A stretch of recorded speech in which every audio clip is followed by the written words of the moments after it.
구약성경 역대상 10장 13절에서 14절 함께 읽겠습니다. 시작. 사울이 죽은 것은 여호와께 범죄하였기 때문이라.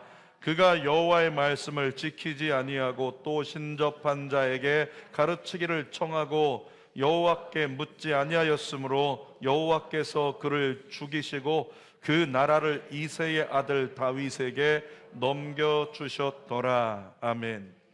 오늘은 구약성경 역대상 10장 13절에서 14절 말씀을 가지고 제목이 의미심장합니다. 거룩의 몰락이라는 제목으로 함께 말씀 나눕니다. 제목 같이 할까요? 거룩의 몰락. 다시 한번 거룩의 몰락.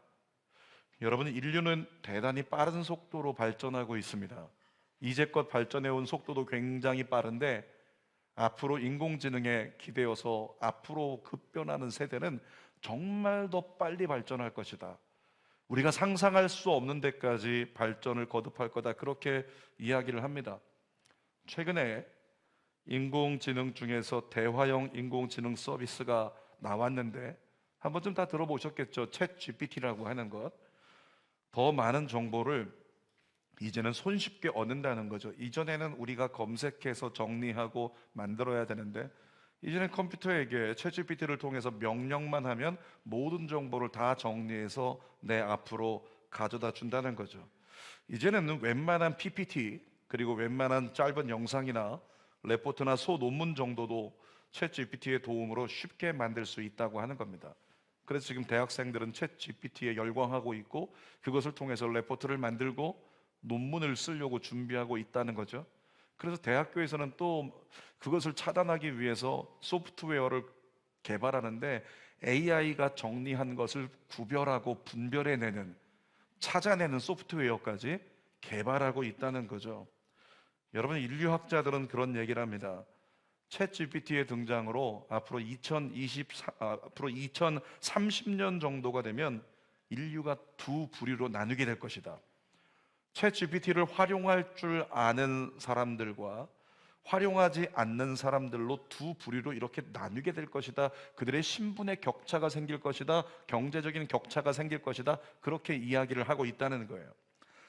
그렇다면 어쩌면 이 자리에 있는 저와 여러분들도 시대에 뒤처지지 않기 위해서는 나도 챗 GPT를 알아야 되겠다. 나도 활용해야 되겠다.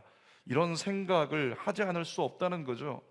여러분, 챗 GPT는 의학에서부터 시작해서 세상의 모든 학문, 인문학, 철학, 역사, 그리고 상식, 사건들에 대해서 물으면 묻는 대로 다 답변해 줍니다.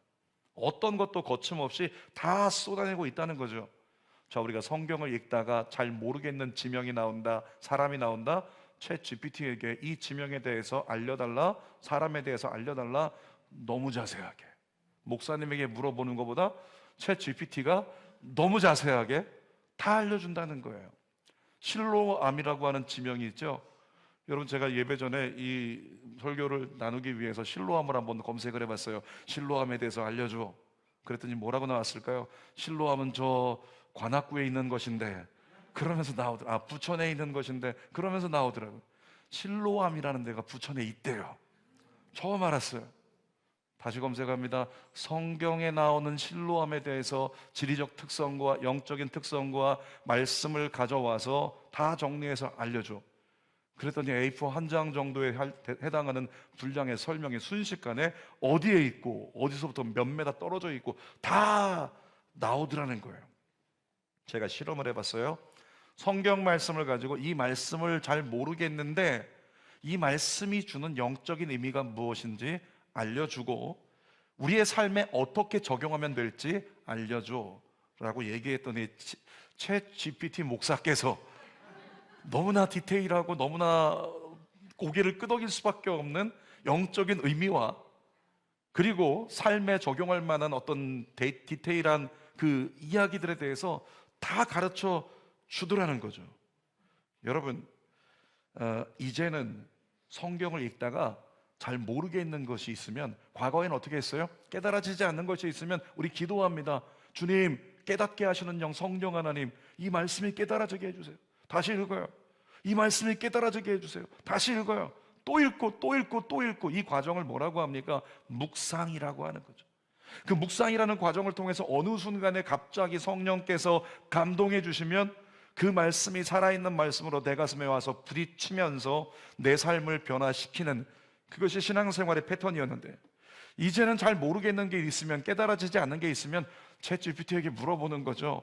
이 말씀에 담긴 의미를 좀 알려줘 라고 하면 친절하게 다 이야기를 해주는, 너무 골몰해서 이 의미를 찾아내느라 기다리고 애쓸 필요가 없는 세대를 우리가 살아가고 있다는 거죠. 여러분 묻겠습니다. 어떻습니까?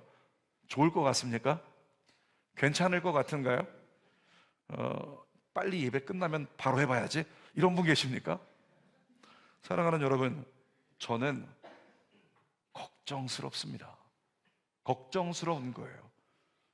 말씀을 다루는 신학생들이나 주의 종들까지도 이제는 이런 세대가 될 것 같아서, 정말 이 말씀을 어떻게 새롭게 전해야 되겠는지, 초등학생을 위한 설교를 만들어줘, 중학생을 위한 설교를 만들어줘, 대학원생을 위한 설교를 만들어줘, 김포시민 수준에 맞는 설교를 만들어줘, 다 다르게 만들어준다는 거죠. 그러니까 주의 종들조차도, 신학생들조차도 하나님께 물으면서 주여 나에게 말씀해 주세요, 주여 이 말씀으로 무엇을 전해야 될지 가르쳐 주세요, 그렇게 하나님께 매달릴 필요가 없이 챗GPT를 통해서 얼마든지 지금보다 더 세련된 거, 아니 지금보다 최신의 정보로 그렇게 설교를 준비할 수 있는 세대가 돼버렸으니, 그렇게 신학생들이나 주의 종들도 하게 되지 않을까 염려스럽지 않을 수 없다는 거죠. 사랑하는 여러분, 잘 들으세요. 거룩이라는 것은요, 그리스도인이 하나님께 묻고 하나님으로부터 답을 얻고 그 얻은 답을 내 삶에 적용해서 다른 삶을 살아가기 시작하는 것, 이것이 거룩입니다. 좌우에 계신 분에게 선포합시다. 거룩할지어다. 여러분, 그런데 지금 시대가 어떤 시대라고요? 하나님께 묻고 물어서 주님에게 답을 얻어야 되는데, 이제는 하나님께 묻는 게 아니라 모든 질문에 답할 수 있는 챗GPT에게 물으면 되니까, 그렇게 쉬운 방법을 선택해서 챗GPT에게 모든 정보를 다 듣고 내가 살아갈 길을 선택하는 시대를 산다면, 저는 이렇게 생각합니다. 그 순간이 바로 거룩의 몰락의 시점이라고. 이때 오늘 본문에 사울 이야기가 나오는데, 사울의 몰락을 통해서 우리 자신을 돌아보고 믿음의 최후 방어선인 마지노선을 지켜낼 수 있는 저와 여러분 되시기를 주님의 이름으로 축복합니다. 자, 세 가지 사탄의 전략이 있는데요, 첫 번째 사탄의 전략은 이것입니다. 기도의 몰락입니다. 그리스도인에게 가장 확실한 거룩의 증거가 뭔지 아십니까? 세상 사람들과 여러분이 확실하게 구별될 수 있는 거룩의 증거가 뭔지 아세요? 여러분이 하나님께 기도한다는 겁니다. 기도 안 하시는군요. 아멘이 없는 걸 보니까. 그리스도인의 세상과 가장 다른 게 뭐라고요? 기도라고요. 여러분들이 하나님께 기도한다는 거죠. 자, 예레미야 29장 12절 13절 읽어보겠습니다. 너희가 내게 부르짖으며 내게 와서 기도하면 내가 너희들의 기도를 들을 것이요, 너희가 온 마음으로 나를 구하면 나를 찾을 것이요, 나를 만나리라. 주님의 마음이 한마디로 여러분에게 던져지는 게 느껴지세요? 기도해야 한다. 기도해야 한다. 기도해야 한다. 주님은 우리에게 그렇게 말씀하고 계신 거예요. 기도하면 만날 거야. 기도하면 찾을 거야. 기도하면 살 것이다. 여러분, 우리가 부르짖어 기도한다는 것은 하나님을 믿는다는 증거가 되는 겁니다. 답답한 일 있으십니까? 기도로 하나님께 물어보세요. 어려운 일 있으십니까? 기도로 하나님께 말씀드리고 주님의 응답을 받으십시오. 여러분, 하나님께 묻는 것이 기도입니다. 그렇다면 반대로 우리가 하나님께 묻지 않는다? 그것은 기도하지 않는다는 거예요. 하나님께 묻지 않는 것, 기도하지 않는 것, 사무엘 선지자가 분명히 얘기합니다. 나는 기도하기를 쉬는 죄를 범하지 아니하리라. 중보기도 얘기하는 게 아니에요. 주님께 묻고 사는 이 삶을 살지 않는다면 그건 죄다. 사무엘 선지자가 우리에게 이야기하고 있는 거죠. 그러니까 하나님께 묻는 것이 기도인데, 묻지 않고 있다, 기도하지 않고 있다는 것은 우리가 죄를 짓고 있는 것이고, 그런 삶을 주님은 교만한 삶이라고 진단하고 계신다는 거예요. 잠언 16장 18절 읽어봅시다. 시작. 교만은 패망의 선봉이요. 뭐라고요? 교만하면 어떻게 된다고요? 패망한대요. 여러분, 사울 왕이 몰락한 이유가 뭐냐면 바로 교만입니다. 교만이 뭐라고요? 하나님께 묻지 않는 것, 기도하지 않는 것, 기도하지 않고 사는 것, 그게 교만이라고요. 근데 사울 왕이 그랬어요. 하나님께 묻지 않고 제멋대로 선택하고 행동했기 때문에 사울 왕은 몰락했습니다. 14절 말씀 본문 읽어볼게요. 여호와께 묻지 아니하였으므로 다시, 여호와께 묻지 아니하였으므로 다시요, 여호와께 묻지 아니하였으므로 여호와께서 그를 죽이시고 그 나라를 이새의 아들 다윗에게 넘겨주셨더라. 여러분, 이 한 구절 속에서 나에게 주시는 말씀이 뭐지? 라고 우리가 듣는다면 이렇게 말할 수 있습니다. 기도하지 않으면, 하나님께 묻지 않으면 죽는다. 따라합시다. 묻지 않으면 죽는다. 기도하지 않으면 죽는다. 믿으십니까? 동의하시나요? 정말 여러분들이 동의하고 믿어야 합니다. 여러분, 세계적인 정신분석 학자고 작가인 스캇팩 박사라는 분이 계신데 이런 얘기를 했어요. 에덴 동산에서 아담과 하와가 범한 원죄의 원인은 하나님께 질문하지 않은 게으름 때문이다. 이런 얘기를 했어요. 뭐라고요? 아담과 하와가 범죄하게 된 이유는 하나님께 묻지 않는 게으름 때문에 그렇게 죄를 짓게 되는 거다 진단하고 있다는 거예요. 창세기 3장을 보면요, 이런 장면이 나옵니다. 하나님께서 저녁에 에덴 동산을 거닐고 계세요. 그러면서 하나님께서 하루를 마무리하면서 에덴 동산을 거닐다가 누군가의 이름을 부르십니다. 뭐라고 불렀을까요? 수연아, 수연아, 이렇게 불렀을까요? 그때로 얘기하면 아담이겠죠. 아담, 아담, 어딨니? 그렇게 불렀단 말이죠. 그러니까 저녁마다 하나님은 아담을 찾으셨고 저녁마다 아담과 교제했다는 것을 성경을 통해서 우리가 유추해 볼 수 있다는 겁니다. 그렇다면 하와를 통해 들었고 또 사탄에게 미혹의 이야기, 헛갈리는 이야기를 들었던 하와와 아담이 어떻게 해야 됐을까요? 사탄과의 대화 이후에 생긴 의혹에 대해서 하나님께 물어봤어야 돼요. 하나님, 저희 여기 있습니다. 하나님, 사탄이 이런 얘기를 하는데 주님 정확히 좀 가르쳐 주십시오. 선악과를 먹지 말라고 말씀하신 그 이유가 뭡니까? 라고 하나님께 물었어야 되거든요. 그런데 하나님께 묻지 않았습니다. 오히려 사탄하고만 진지하게 대화를 나누었습니다. 그것이 아담과 하와의 문제였어요.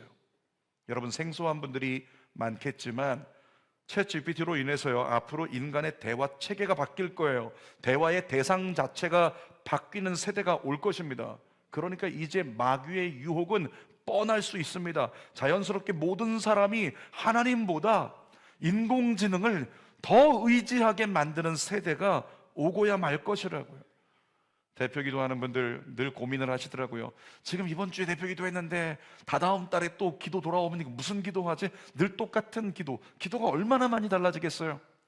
다른 기도가 안 나옵니다. 그런데 둘째 주에 세상에 보니까 권사님들이 기도를 하는데 내용이 확 다른 거죠. 그래서 빨리 인용해가지고 내 기도 조금 더 고치고 조금 더 새롭게 기도해야겠다. 그런데 센세이션한 세대가 다가왔습니다. 챗 GPT에게 대표 기도 원문을 다 올려줘요.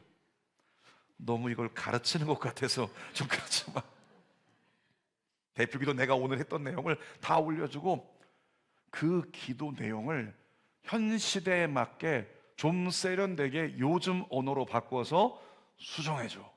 그러면 전혀 다른 기도문이 나온다는 거예요. 여러분, 안수사님 몇몇이 막 의미심장한 웃음을, 드디어 방법이 생겼어, 이런 웃음을 주시는. 여러분, 기도문조차도 챗 GPT가 작성해주는 시대. 안타깝겠지만 설교문 자체도 챗 GPT가 작성해주는 시대. 그러면 사람은 뭐 하는 거예요? 예배에서 기계가 만들어준 기도문을 그냥 읽는 거예요. 여러분 기억하세요. 읽는 건 기도가 아니에요. 하나님께 우리가 진짜 기도하는 건 뭐냐면 주님께, 주님 내가 어떤 기도했으면 좋겠습니까? 주님, 제가 어떤 말씀을 전했으면 좋겠습니까? 총선이 있는데 무슨 기도했으면 좋겠습니까? 어떤 말씀을 전했으면 좋겠습니까? 하나님께 물을 때에 깨닫게 하는 영이신 성령께서 나에게 직접, 아멘, 직접 가르쳐 주시는, 감동하시는 그 하나님의 마음을 가지고 기도하는 게 기도예요. 그 마음을 전하는 것이 설교인 거죠. 그래야 되는데 기계가 만들어준 걸 읽기만 한다? 여러분, 그것이 뭐냐면 기도의 몰락이에요. 사랑하는 여러분, 잘 분별합시다. 인공지능은 보조일 뿐입니다. 본질 되신 하나님을 뒤로 하고 보조에 집중한다는 것은 말이 마차를 끌어야 되는데 사람이 앞에 서가지고 말을 태워놓고 마차를 지가 끌고 가고 있는 것과 똑같은 형국이 될 수 있다는 거죠. 여러분의 삶에 기도의 몰락이 다가오지 않기를 주님의 이름으로 축복합니다. 자, 두 번째 사단의 전략이 있는데요, 예배의 몰락입니다. 오늘 본문에 보니까 사울 왕이 죽은 이유가 나오는데 하나님께 범죄했기 때문이라고 그 내용이 나와요. 읽어보겠습니다. 13절입니다. 시작. 사울이 죽은 것은 여호와께 범죄하였기 때문이라. 그가 여호와의 말씀을 지키지 아니하고 또 신접한 자에게 가르치기를 청하고. 여러분, 쉬운 말로 하면 이것입니다. 하나님 말씀이 버젓이 있는데 그 말씀을 지키지 않기로 하고, 그 말씀이 번거로운 거예요. 그 말씀이 때로는 부담스러운 거예요. 그래서 그 말씀을 지키지 않고 좀 빠른 방법, 쉬운 방법이 없을까? 무당에게 묻는 겁니다. 신접한 자에게 묻는 거예요.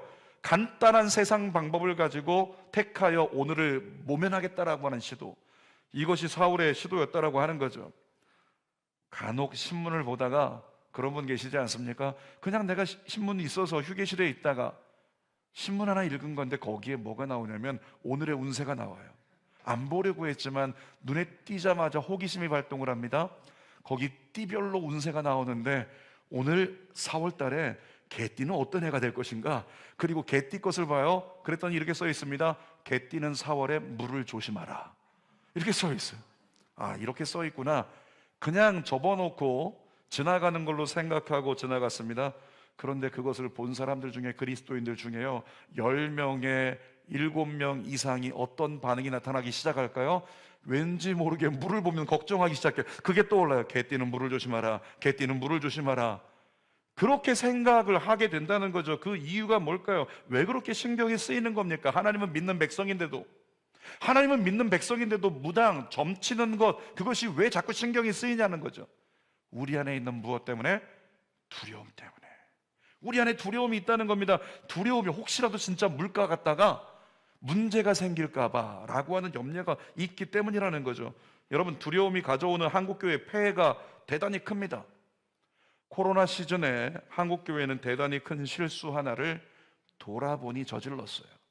대단히 큰 실수. 하나님의 뜻을 따라 하나님의 말씀을 지키는 교회가 하나님의 말씀을 지키기보다 사람이 하는 이야기, 정부가 하는 이야기, 그런 말에 순종했더라고 하는 거죠. 저희 교회도 예배는 아니죠. 예배 드리지 말라는 정부의 말에 예배를 중단했습니다. 모이지 말라는 정부의 말에 모이기를 패했습니다. 왜 그렇게 했을까요? 우리 안에도 두려움이 있었기 때문에 그런 거예요. 코로나 걸릴까 봐 두려웠어요. 뿐만 아니라 코로나 시즌에 이렇게 모인다고, 정부의 말을 듣지 않는다고 사람들이 비난할까 봐, 손가락질 할까 봐, 우리에게 해가 다가올까 봐 두려운 마음이 있었다는 거죠. 그래서 성전문을 닫았고 예배를 중단했다는 거죠. 어떤 교회들을 보니까 심지어 성전 한쪽 벽에다 대형 현수막을 다 걸어놨어요. 뭐라고 걸려있는 거 보신 적 있습니까? 사람들 보라고 걸어놓은 거예요. 세상 사람들 보라고. 교회가 잘못했습니다. 이렇게 걸어놨더라는 거죠. 교회가 잘못했습니다. 사람들은 얘기합니다. 저 교회가 진짜 교회라고, 저 교회가 괜찮은 교회라고. 사랑하는 여러분, 그런데 지나고 보니까, 다시 돌아보니 그건 잘못된 고백이었어요. 우리는 누구에게 잘못했다고 사과하고 누구에게 용서를 구했어야 하게 됐습니까? 하나님인 거예요. 하나님을 믿지 못하고 성전문을 닫고 예배를 중단하고 세상의 소리에 치우쳐서 그렇게 세상의 어떤 지침을 따라서 하나님을 뒤로 밀어냈던, 그리고 온라인 예배라는 생각을 가지고 예배조차 드리지 않고 신앙이 곤두박질 쳤던 우리가 누구에게 잘못했다고요? 하나님께. 하나님, 우리가 잘못했습니다. 하나님, 우리가 잘못했습니다. 하나님께 고백을 했어야 한다는 거죠. 여러분, 코로나가 다 지났어요. 그리고 엔데믹 이후가 됐는데도 한국교회에 남아있는 현상이 한 가지 있죠. 여전히 코로나 시즌과 같은 온라인 예배를 예배 유형의 하나로 인정하기 시작했습니다. 아직도 한국교회 성도들 가운데 20, 30%가 온라인 예배를 드리고 있다는 거죠. 저는 이렇게 얘기합니다. 욕해도 좋아요. 온라인 예배 즐기고 있는 거라고.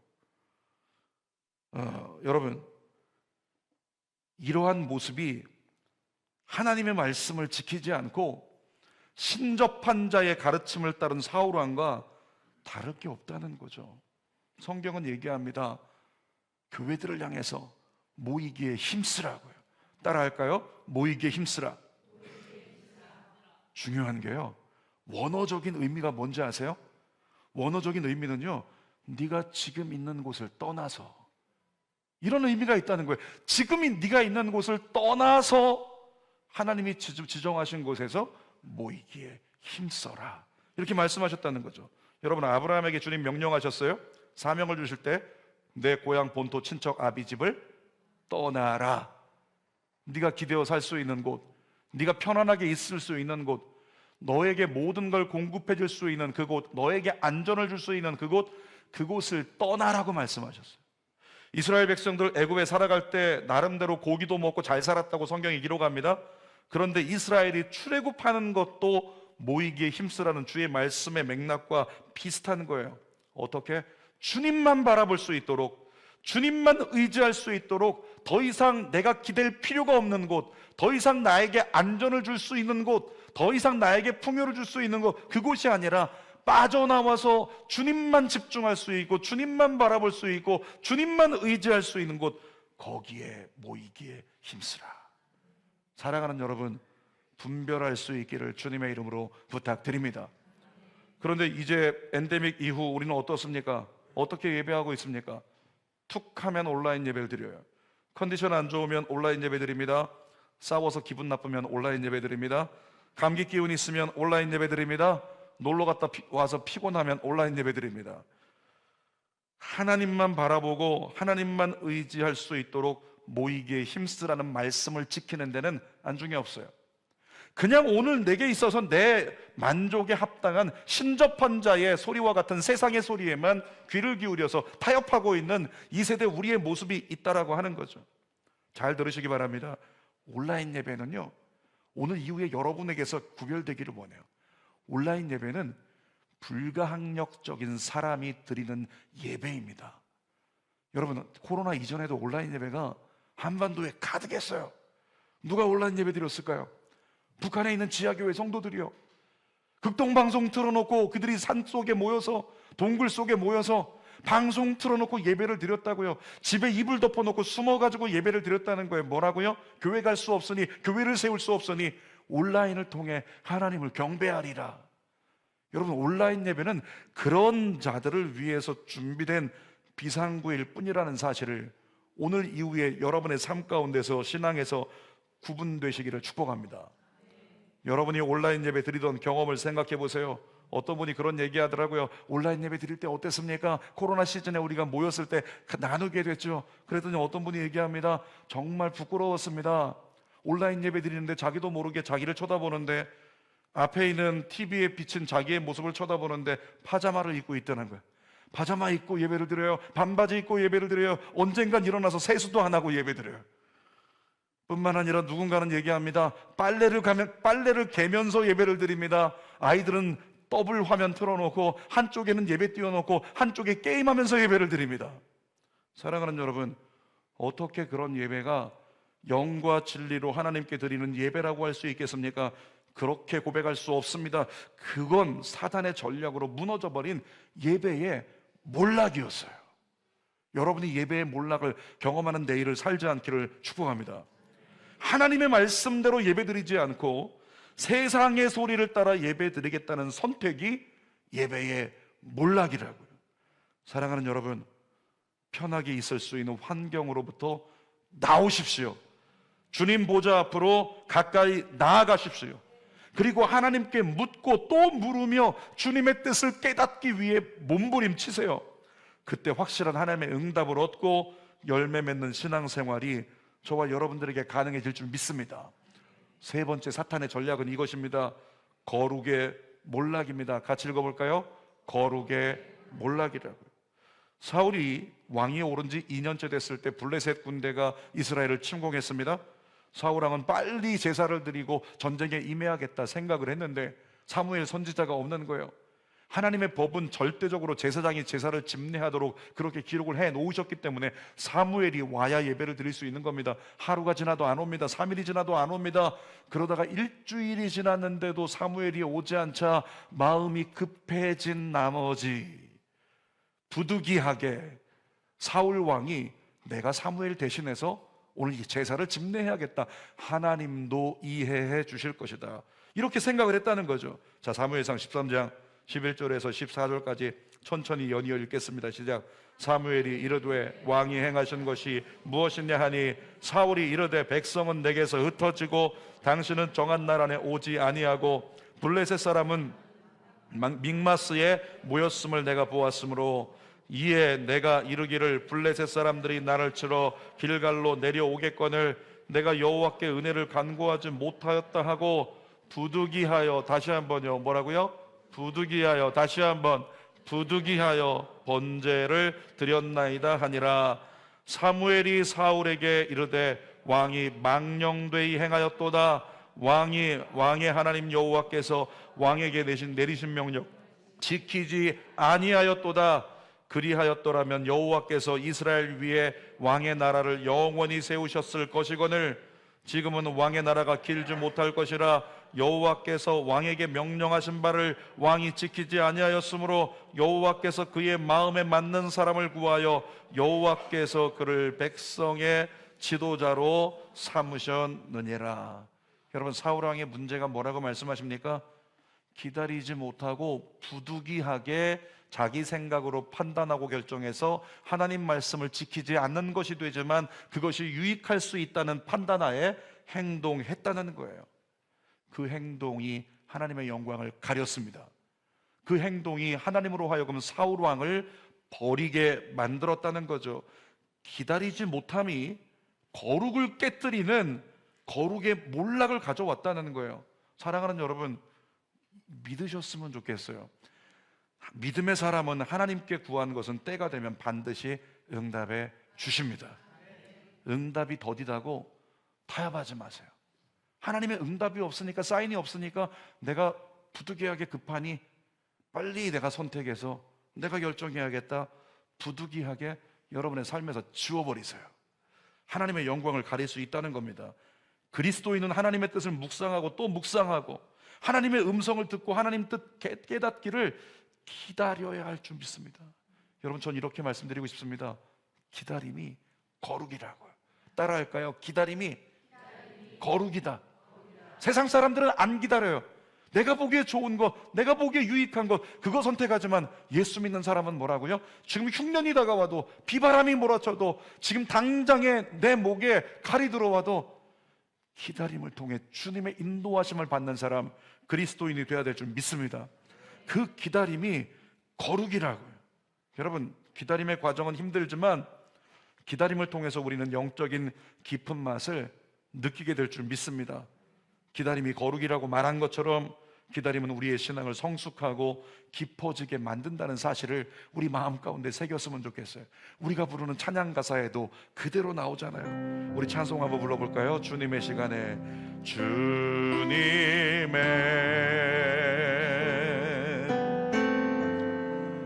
시간에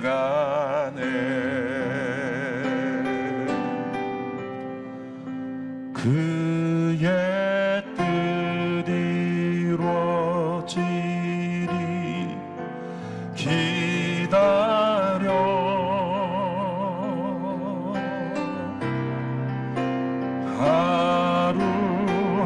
하루하루 살 동안 주님 인도하시니 주 뜻 이룰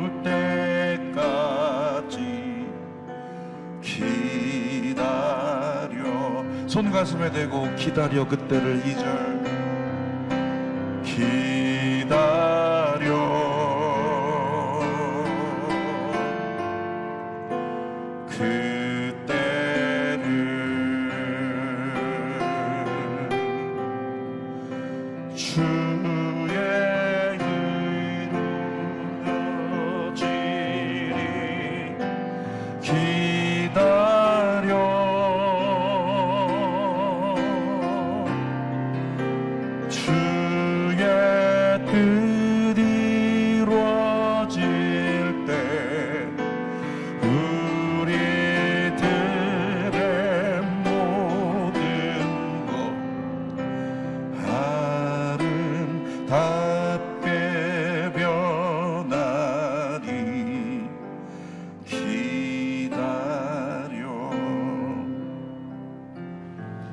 우리가 이렇게 찬양하지만 이 세대는 도무지 기다리지 않습니다.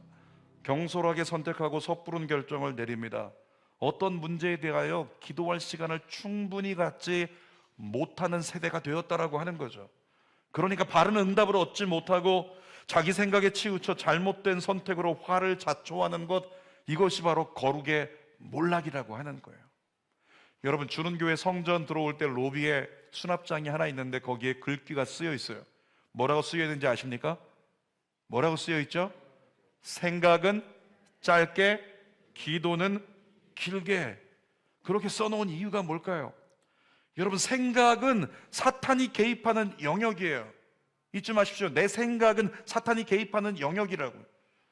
그러니까 우리가 생각이 길어지면, 모든 사람의 거의 90% 이상이 생각이 길어지면 부정적인 생각이 커지기 시작하고 염려가 생기고 불안이 생기고 결국에는 우리의 모든 마음이 두려움으로 쌓이게 된다는 거예요.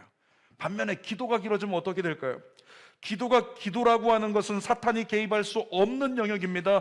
그래서 기도가 길어지면 부정적인 생각을 이깁니다. 평안이 몰려오기 시작합니다. 불안과 두려움이 사라지게 되는 것입니다. 그래서 여러분에게 또 강조하는 것은, 여러분 충분히 하나님 앞에 기도하십시오. 충분히 기도하며 하나님께 충분히 묻고 하나님의 음성을 잘 분별하는, 기다릴 줄 아는 거룩한 믿음의 종들이 다 되시기를 주님의 이름으로 축복합니다. 기도하겠습니다. 살아계신 아버지 하나님, 이 세대는 도무지 하나님께 기도하지 않는 세대입니다. 기도하지 않는 게 죄라고 하는 사실 모르고 살아가는 무지한 세대입니다. 기도의 몰락을 경험하는 세대입니다. 하나님, 우리가 기도의 사람 될 수 있도록 인도하여 주옵소서. 주님께 묻고 살아갈 수 있도록 인도하여 주옵소서. 살아계신 아버지 하나님, 이 세대는 예배의 몰락을 경험하는 세대입니다. 하나님의 말씀을 지키는 예배자가 되어야 하는데, 내 뜻대로 예배하고 내 계산대로 예배하고 내 방식대로 예배하는, 타협하는 예배자의 삶을 우리가 너무 많이 살았습니다. 예배의 몰락입니다. 주님, 우리를 건져 주옵소서. 살아계신 아버지 하나님, 주의 말씀을 기다리고 기다렸더니 가장 좋은 길로, 푸른 초장으로 인도하실 하나님인데, 부득이하게 주님보다 앞서고 부득이하게 타협해버리고, 지금 이러니까 이 주님도 이해하실 거라고 부득이하게 내 뜻대로 살았던 인생들, 결국에는 그 인생에 열매가 없다는 것 깨닫고, 오늘 우리 모두가 주님 앞에 엎드려 주님 뜻에 순종하며 기다리고 주님이 일으켜주실, 주님이 세워주실, 채워주실 그날을 고대할 수 있는 믿음의 예배자 우리 모두가 되게 하여 주시옵소서. 예수님의 이름으로 기도하옵나이다. 아멘. 우리 손 가슴에 대고 말씀을 생각하면서 우리 찬양 부르고 기도합니다. 주님 말씀하시며 내가 나가리다. 주님 뜻이 아니며 내가 멈춰서리라.